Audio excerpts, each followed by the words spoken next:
Hello friend, मैं नीलू लोक गायिका गीत अपने यूट्यूब चैनल पे आप लोग का स्वागत करती हूँ। और मैं जा रही हूँ एक पचरा गीत गाने। आप लोग को कैसा लगेगा कमेंट बॉक्स में ज़रूर बताना और मेरे वीडियो को लाइक सब्सक्राइब करना।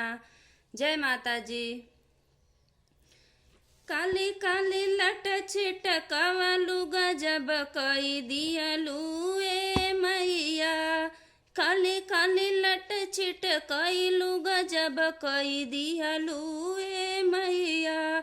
गजब कई दियलू ए मैया। गजब कई दियलू ए मैया। काली काली लट छिटकवलू गजब कई दिहलू ए मैया। मैया दुआरे एक अंधा पुकारे। मैया दुआरे एक अंधा पुकारे। अंधा के नैन दई दिहलू गजब कई दिहलू ए मैया। अंधा के नैन दई दिहलू गजब निक कईलू ए मैया। काली काली लट छिटकवलू गजब निक कईलू ए मैया। मैया दुआरे एक लंगड़ा पुकारे। मैया दुआरे एक लंगड़ा पुकारे। लंगड़ा के पैर दई दिहलू गजब कई निकल कईलू ए मैया। लंगड़ा के पैर दई दिहलू गजब निक कईलू ए मैया। काली काली लट छिटकवलू गजब निक कईलू ए मैया। गजब निक कईलू ए मैया। गजब कई दिहलू ए मैया।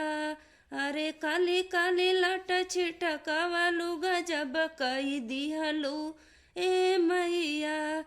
मैया दुआरे एक कोड़ी पुकारे। मैया दुआरे एक कोड़ी पुकारे। कोड़िया के काया दई दिहलू गजब निक कईलू ए मैया। अरे कोड़िया के काया दई दिहलू गजब निक कईलू ए मैया। काली काली लट छिटकवलू गजब निक कईलू ए मैया। मैया दुआरे एक बाजिन पुकारे। मैया दुआरे एक बाजिन पुकारे।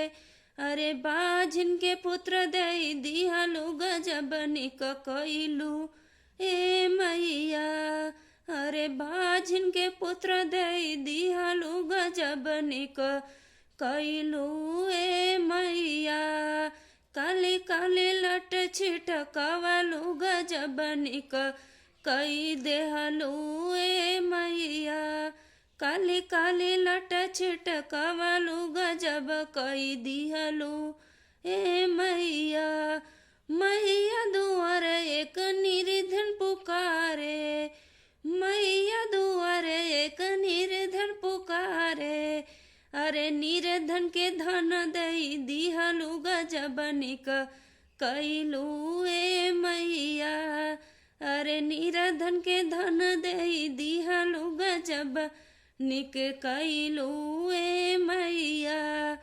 काली काली लट छिटकवलू गजब निक कईलू ए मैया। अरे काली काली लट छिटकवलू गजब कई दिहलू ए मैया। मैया दुआरे एक ज्ञानी पुकारे। मैया दुआरे एक ज्ञानी पुकारे। अरे अज्ञानी के ज्ञान दई दिहलू गजब निक कईलू ए मैया। अरे ज्ञानी के अरे अज्ञानी के ज्ञान दई दिहलू गजब निक कईलू ए मैया।